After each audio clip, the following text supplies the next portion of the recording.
My heels click against the polished marble of my apartment building's lobby, echoing in the emptiness of a Tuesday evening. Another 14-hour workday behind me, another milestone reached for Horizon Brands. The client had practically hugged me after my presentation. I check my phone again. Still nothing. The elevator doors slide open with a soft chime, and I step inside, watching my reflection in the mirrored walls. Quinn Edwards, 32 years old today, senior PR executive, wearing exhaustion like an expensive perfume. My green eyes look back at me, searching for something worth celebrating. The number on my screen doesn't change. 0 messages, 0 calls. I tell myself it doesn't matter. I'm a grown woman who handles multi-million-dollar accounts. Birthdays are for children. But when I unlock my apartment door, the small cake I'd bought myself that morning sits accusingly on my coffee table. A single candle stands unlit in its center, a pathetic little soldier awaiting orders that won't come. Happy birthday to me, I whisper to no one. I drop my leather briefcase by the sofa and kick off my heels, sinking onto the cushions. My apartment feels hollow tonight, despite the careful decorating I'd done to make it feel like home. The clock on my wall ticks steadily toward midnight, counting down the final minutes of my birthday. My phone remains stubbornly silent. I reach for my laptop, thinking I'll distract myself with work until this day is officially over. Maybe check that proposal one more time. But instead, my fingers betray me, opening Facebook. The first post freezes me in place. There's my brother Miles, champagne glass raised high, surrounded by smiling faces. Behind him hangs a banner. Congratulations on your promotion. My father's arm is draped around his shoulder, pride radiating from his face. My mother stands on his other side, beaming up at her son. The timestamp shows the photos were posted 4 hours ago. My birthday. I scroll down, each image a fresh wound, dozens of pictures, the entire extended family there, aunts, uncles, cousins I haven't seen in years, all gathered around Miles, celebrating. The comments swim before my eyes. So proud of our superstar, my father wrote. The Edwards family legacy continues, my mother added. My hand trembles as I set the laptop down. They didn't forget my birthday. They chose to celebrate something else instead. Again. The memory surfaces without invitation. Sitting alone at the restaurant table, 11 years old, a single birthday candle melting into my cake as I waited for my family to return from Miles's debate competition. They'd promised they'd be back in time. They weren't. Then, at 17, shipped off to Grandma's house on my birthday weekend while my parents toured Yale with Miles. It's his future, Quinn, Dad had explained, not quite meeting my eyes. My college graduation, overshadowed by Miles's engagement announcement at what was supposed to be my celebration dinner. The conversation quickly shifted from my summa cum laude honors to wedding venues and guest lists. Just last month, my father dismissed the Horizon campaign that increased client revenue by 41%. It's just advertising, Quinn, he'd said, glancing at his watch. Not like Miles's work in finance. That's the real impact. I pick up my phone and scroll through my contacts. Family names blur together. People who've never once called to ask about my accomplishments, my struggles, my life. An email notification pops up on my screen. I open it mechanically, then blink at the message. My performance bonus for the Horizon campaign, $82,000. My phone rings, startling me. My mother's name appears on the screen. For one foolish moment, hope flutters in my chest. Hello? I answer, hating the eagerness in my voice. Quinn, darling. My mother's voice bubbles through the speaker. I'm so glad I caught you. Listen, we're planning a little something for Miles and Jessica's anniversary next month, and I was hoping you could help out. Nothing major, just handling the catering and maybe the decorations. You're so good at that sort of thing. The clock strikes midnight. My birthday is officially over. Mom, I say, my voice shaking. Today was my birthday. A pause. Oh, she sounds genuinely surprised. Oh, honey, with Miles's big promotion, it just slipped our mind. Slipped their mind. Like always, I stare at the email still open on my laptop. $82,000. More money than I've ever had at once. Something shifts inside me, like tectonic plates sliding into a new formation. My voice steadies. Don't worry about it, Mom, I say, the words coming from somewhere new and unfamiliar. I understand what's important to this family. And for the first time in my life, I truly do. 4 days later at work, my fingertips hover over the keyboard, frozen in disbelief. The group chat that I am not part of, but thanks to Mom's accidental invitation, I entered it. Threads sprawled across my screen like a crime scene, each message more damning than the last. Quinn should contribute significantly to Miles's anniversary gift, my father wrote. At least 20,000. My mother's reply appears below. She just got that bonus. Time she supports the family for once. And there it is. My name, spelled Quinn, in the family thread. 1, in, instead of 2. My own mother can't even spell my name correctly. I lean back in my office chair, the leather creaking beneath me. The Chicago skyline stretches beyond my window, buildings glittering in the afternoon sunday. Inside Horizon PR's glass-walled conference room, I'm supposed to be preparing for tomorrow's client meeting. Instead, I'm discovering just how little I matter to the people who should care most. My phone vibrates. Jennifer pokes her head through my doorway, her dark curls bouncing as she enters. "Your brother's online too," she says, then narrows her eyes at my expression. "Everything okay?" "Miles used our contacts at Regen Tech," I say, turning my laptop toward her. "Pulled their marketing director into a meeting for his investment firm, without asking me." Jennifer scans the emails, her frown deepening. "This is the third time he's done this. And your dad thinks you should give him 20 grand for an anniversary party? She lets out a low whistle. "That's messed up, Quinn." "Apparently it's time I support the family for once," I say, the words bitter on my tongue. "What exactly have they done for you lately?" Jennifer asks, perching on the edge of my desk. Her bluntness is why we've been friends since orientation day 5 years ago. The question hangs in the air as my office phone continues blinking. Miles, waiting for me to pick up. Probably wants another contact, another favor. "Your bonus was well earned," Jennifer continues. "Lawrence wouldn't have approved it otherwise." As if summoned, my boss appears in the doorway. Lawrence Chen, CEO of Horizon PR, immaculate in his charcoal suit despite the late hour. "Quinn, the Westfield campaign numbers just came in," he says, sliding a folder across my desk. 41% increase in their quarterly revenue. The board is ecstatic. His smile reaches his eyes. "This is why I fought for your bonus. You've earned every penny." After he leaves, Jennifer squeezes my shoulder. "See? At least someone appreciates you." I finally answer Miles's call, keeping my voice professional despite the anger simmering beneath my skin. He needs Regen Tech's chief marketing officer at his dinner tomorrow. Important potential client. Family helping family. "I'll see what I can do," I say, non-committal. That evening, I stop at Mrs. Bennett's apartment on the 3rd floor. She opens the door with a warm smile that crinkles the corners of her eyes, the scent of freshly baked cookies wafting from her kitchen. "Right on time," she says, ushering me inside. At 84, Mrs. Bennett moves with the determination of someone half her age. These oatmeal cookies won't eat themselves. We sat at her small kitchen table, the checkered tablecloth soft beneath my fingers. For 3 years, Tuesday evenings have been our ritual. Me bringing takeout, her providing dessert. The family I've chosen rather than the one I was born into. "You look troubled," she observes, pushing the cookie plate closer. I tell her about the emails, about Miles using my contacts, about the $20,000 they expect me to contribute. And they spelled my name wrong. I finish, hearing the childish hurt in my voice. Mrs. Bennett's hand covers mine. Some parents never see their children clearly, too busy looking at their own reflection. Her words follow me home, lingering as I change for the family dinner I've been dreading for days. My apartment feels like a sanctuary now, away from what awaits me at my parents' house.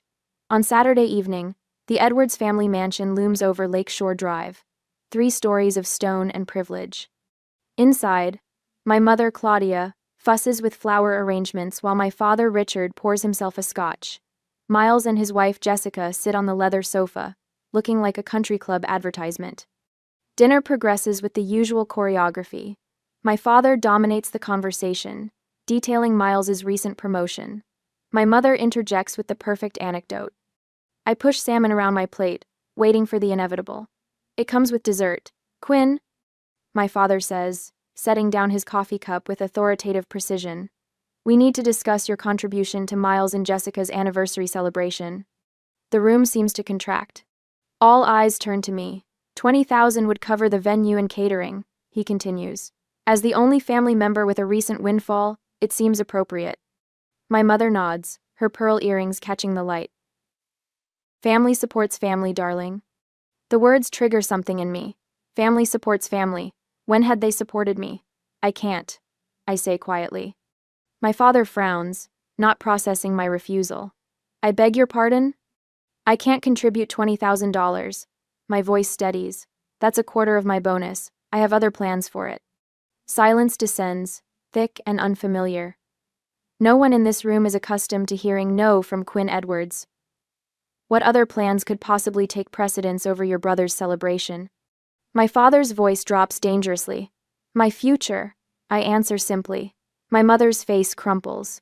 After all we've done for you, she whispers, tears gathering. The performance is flawless, designed to maximize guilt. What exactly have you done for me? The question slips out before I can stop it. My father rises, towering over the table. I will not tolerate ingratitude in this house. Your brother is the real achiever in this family. The least you can do is support his success.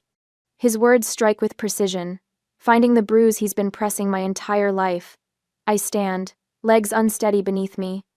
I need to go, I say, gathering my purse. My mother reaches for my arm. Quinn, please, don't make a scene. But for once, I don't retreat into silence. I don't smooth things over. I walk out the front door, guilt trailing behind me like a shadow. But something else too. Resolution. For the first time in 32 years, I've refused to fade into the background of my brother's life. It feels terrifying. It feels right. In my car, hands still trembling on the steering wheel, I make a promise to myself. This is just the beginning. A week later, Mother calls every morning at precisely 7:15. I've started leaving my phone in the bathroom while I make coffee. Quinn, sweetie, this rebellious phase needs to end. Her voice echoes from the speaker as I apply mascara. Your father hasn't slept properly since that dinner. I watch myself in the mirror, cataloging the familiar tightness around my mouth. Mom, I'm not rebellious. I'm 32. Then why are you breaking our hearts, after everything we've sacrificed for you? The mascara wand freezes midair. What exactly have you sacrificed for me? She gasps, genuinely shocked. How can you ask that? We gave you everything. I have a meeting. I need to go. I hang up before she can respond. By afternoon, my father strides through the glass doors of Horizon Brands, his tailored suit and commanding presence turning heads. Jennifer catches my eye across the conference room, mouthing code red before disappearing. I intercept him near reception. Dad, this is my workplace. Then you should conduct yourself like a professional. His voice carries, drawing attention from nearby cubicles. Professionals honor their family obligations. Lower your voice. I guide him toward an empty meeting room, acutely aware of curious glances. What do you want? Your mother hasn't stopped crying. Is that what you wanted? To punish us because we missed one birthday? The dismissal ignites something molten inside me. Try 20 years of birthdays, graduations, and achievements. You always exaggerate. He checks his watch. The point is, Miles deserves our support. 20,000 from your bonus is more than fair. My phone buzzes with an emergency alert from our biggest client. I have to handle this crisis. We'll talk later. I do too on. This conversation isn't finished, Quinn. Actually, it is. I close the door behind me, hands trembling but voice steady as I dial the client. 3 hours later, I stand before our executive team, presenting the crisis management strategy that saved the Westridge account. My voice doesn't waver once. That was extraordinary work.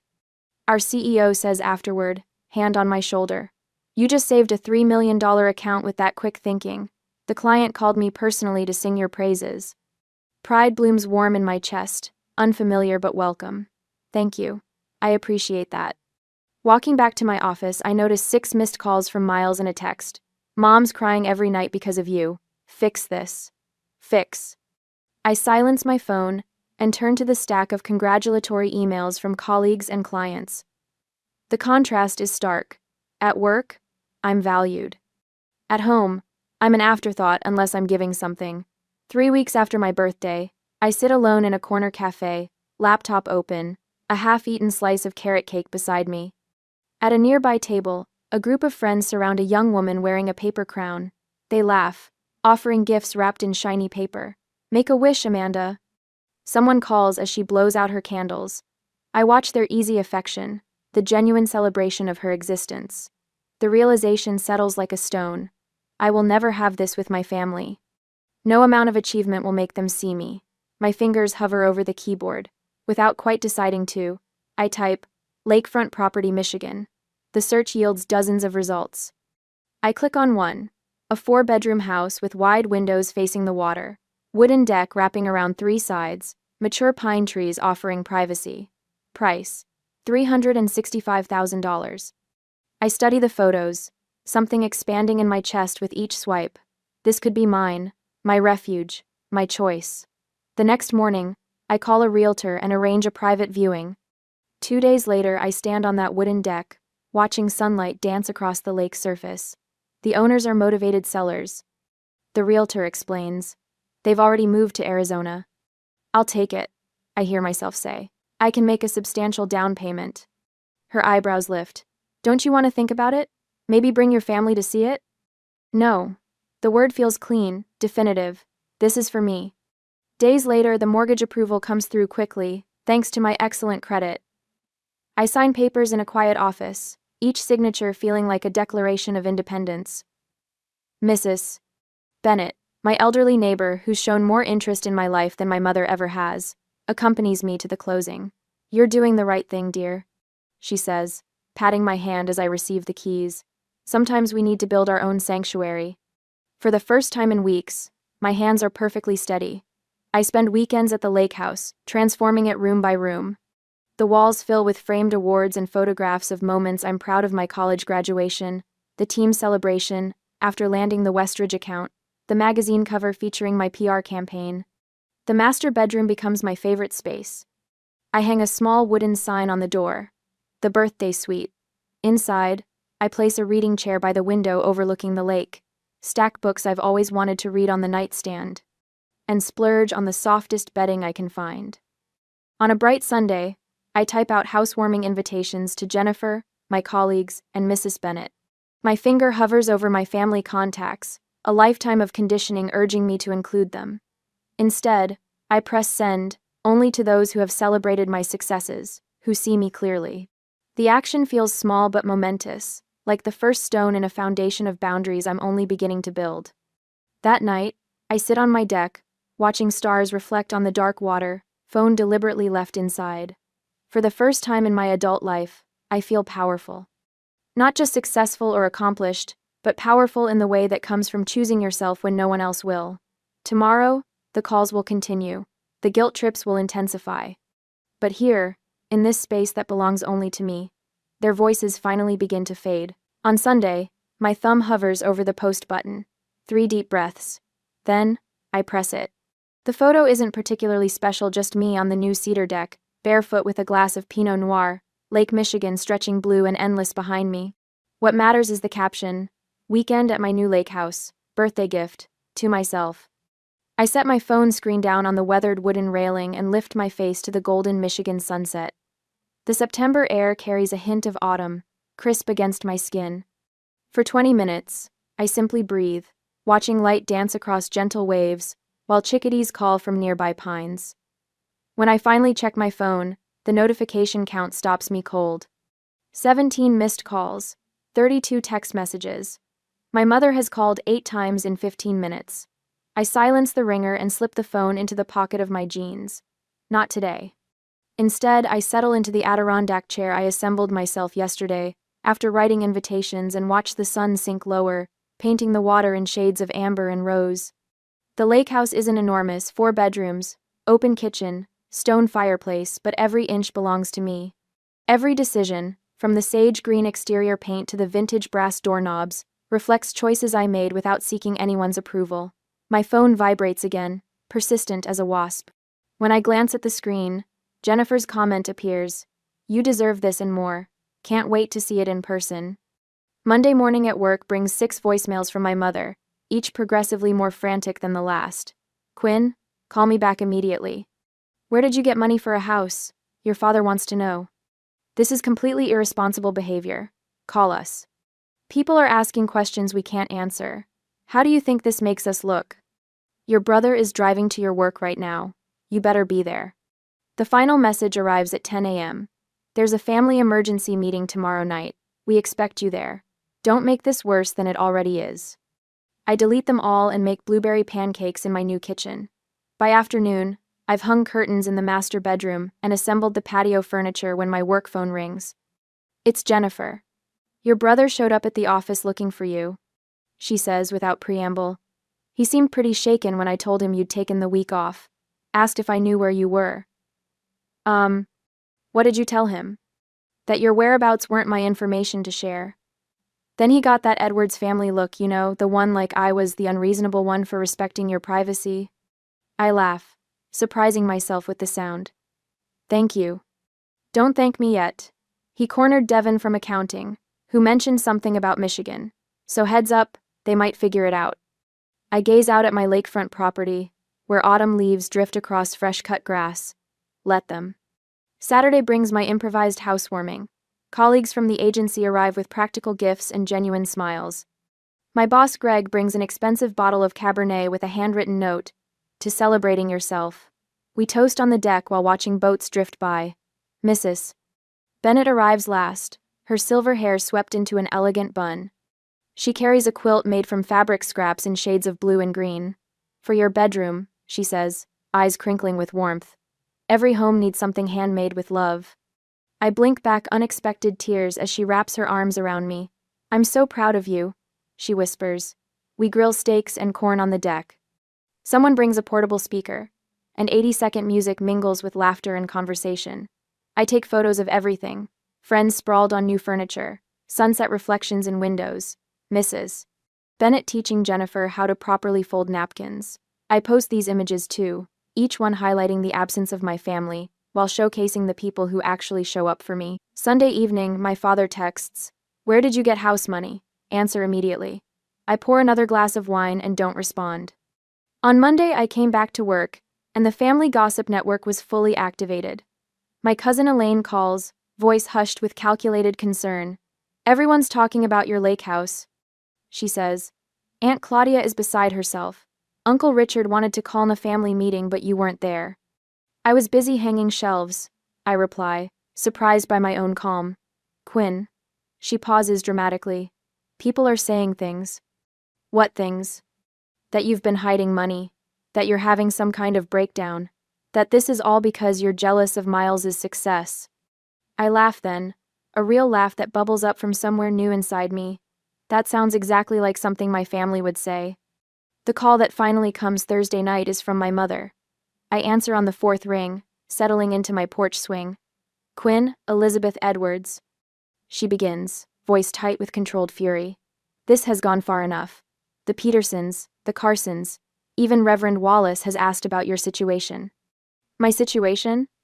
This attention-seeking behavior. Buying a house without consulting the family. Posting those photos. People are asking questions. I rock gently, watching a heron glide across the water. "What questions?" Her voice drops to a whisper. "Why you would need to buy yourself a birthday present. Why we weren't there to help you celebrate. It's creating a very uncomfortable situation for this family." "How interesting." I keep my voice light. It's almost like actions have consequences. "We need to fix this." Her voice hardens with purpose. "I'm organizing a family dinner Sunday night. Your father and I will explain that this was all a misunderstanding. That we've always supported you." The old Quinn would have agreed immediately, desperate to smooth things over. But that Quinn doesn't live here anymore. "I'm available Tuesday next week," I say instead. 7 o'clock, and I'll bring the photo albums. "What photo albums?" I smile into the phone. The ones I've been keeping since I was 11 years old, documenting everything. Documenting. For once, my mother has nothing to say. On Tuesday next week, the granite steps of my parents' mansion stretch before me like a courthouse walkway. I grip the 3 photo albums tighter against my chest, my knuckles whitening around their edges. The evening sun casts long shadows across the manicured lawn, shadows that seem to reach for me, trying to pull me back into old patterns. I ring the doorbell instead of using my key. Tonight, I'm not family. I'm a prosecutor with evidence. The heavy oak door swings open. Dad stands there, all 6'2" of him framed in the doorway, his silver hair perfectly combed despite the hour. His eyes flick to the albums in my arms, then back to my face. "You're late," he says, turning away without waiting for a response. No hug, no smile, just criticism.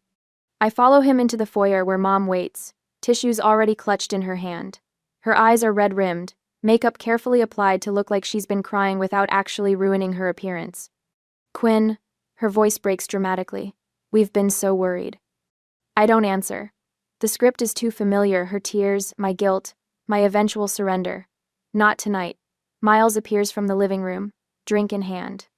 He pauses when he sees me, his expression shifting from casual confidence to something uncertain. I stand straighter, holding his gaze until he looks away first.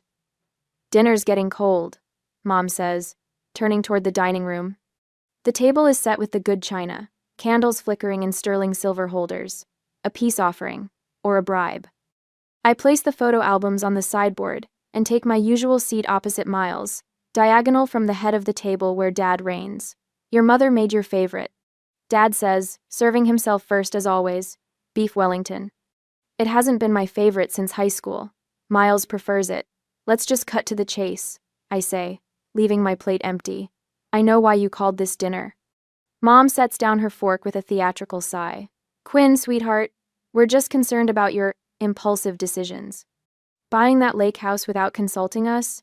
Dad interjects, knife slicing through his meat with surgical precision. It reflects poorly on the family image.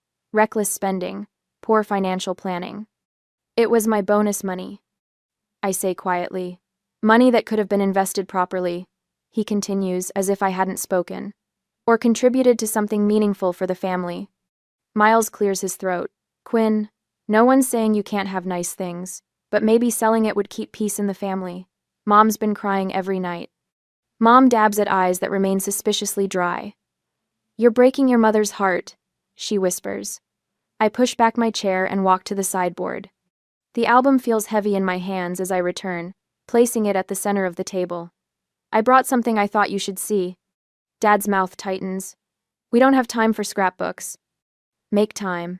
My voice doesn't waver. I open the first album, pages of Miles in party hats, Miles blowing out candles, Miles surrounded by towers of presents. Ages 6 through 25, each birthday documented with professional photography. "Turn to page 16, I tell Miles. He hesitates, then flips the page. A photo of his 18th birthday. A car with a giant bow, Dad handing him keys, Mom crying tears of actual joy. I slide the second album forward. "This one's mine." Mom reaches for it first. Her fingers tremble slightly as she opens it. Empty pages stare back at her. A few scattered photos, me alone with store-bought cupcakes. One of Mrs. Bennett hugging me on my 30th. Nothing else. There was nothing to put in it, I explain. "On my 21st birthday, you were at Miles's engagement party. Remember?" Miles flinches. I open the third album without waiting for a response. Family vacations, Disney World, the Grand Canyon. European tours. "I'm not in these because I wasn't there," I say. "I was left with Grandma, or at summer camp, or told there wasn't enough money for everyone to go." Dad stands abruptly, chair scraping against hardwood. "What's the point of this melodrama, Quinn? You've always been the difficult one." The point is evidence. Next comes a spreadsheet, printed and highlighted. This tracks family spending. Miles versus me. College tuition. Birthday gifts. Car down payments. Family trips. The numbers tell their own story. Thousands for Miles, hundreds for me. "And this," I say, pulling out a worn diary page, "is from when I was 9. I read aloud, "Maybe next year they'll remember my birthday without Grandma calling to remind them." Finally, I produce a photograph. Christmas dinner, 3 years ago. An empty chair at the table, a place setting with my name on a card. I was in Chicago, working. You knew I couldn't come, but you set a place anyway, took this picture, and sent it to me with, "We missed you." You wanted me to feel guilty for not being there. But I was the only one who noticed something. I point to the chair. "Look closer." Mom takes the photo, squinting. "That's not my usual chair," I say quietly. "That's where guests sit. Even when you're pretending I belong, I'm still an outsider." The silence stretches between us, taut as a wire. Dad's face darkens to crimson. "What do you want from us, Quinn? An apology? Fine. We favored Miles. He was always the priority. He's carrying on the Edwards name, the Edwards legacy. Mom crumples, real tears now. We didn't mean to. It just happened. And then it became a pattern, and I was easier to ignore. I finish for her. Miles hasn't spoken.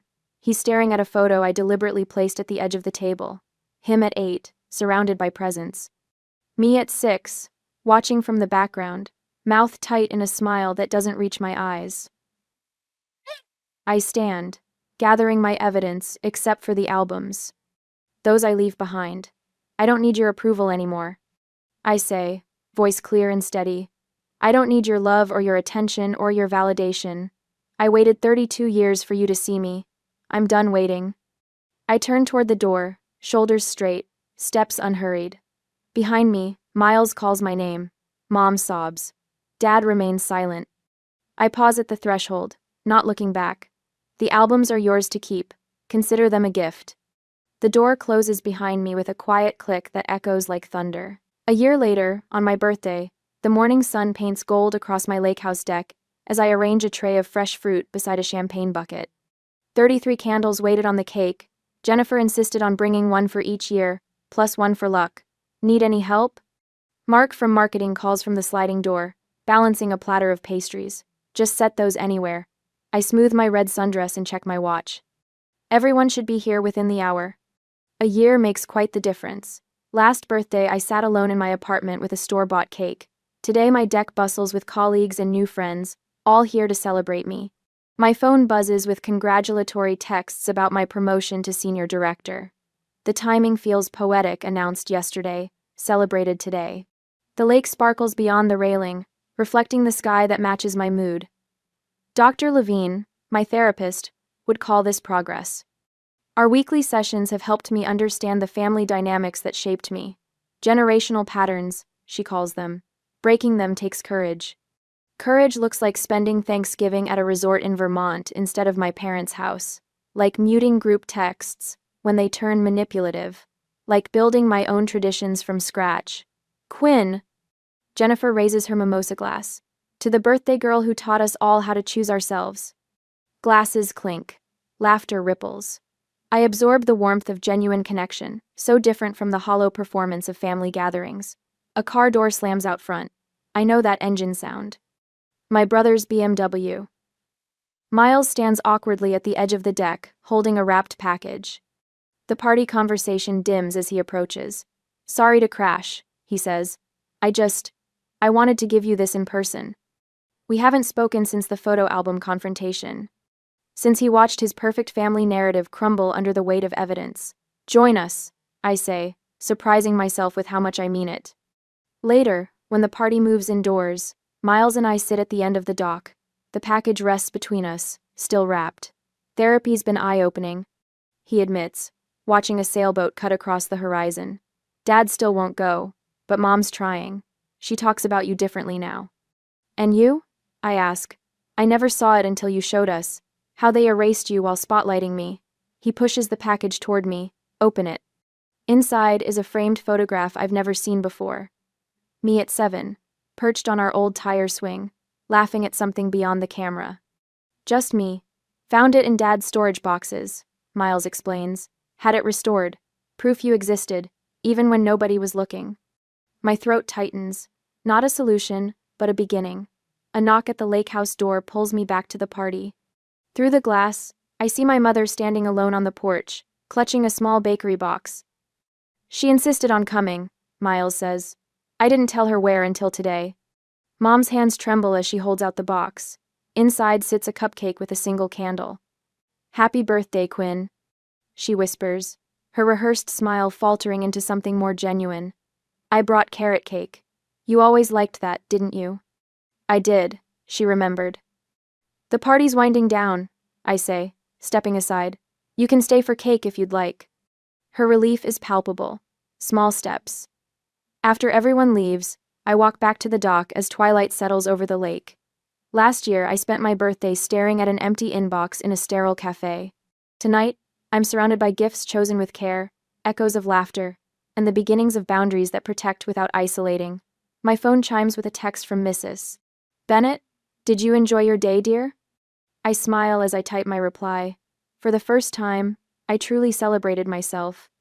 The lake house windows glow behind me, light reflecting on the gentle waves. I raise my glass to my silhouette against the sunset, toasting the woman who finally learned that validation begins within.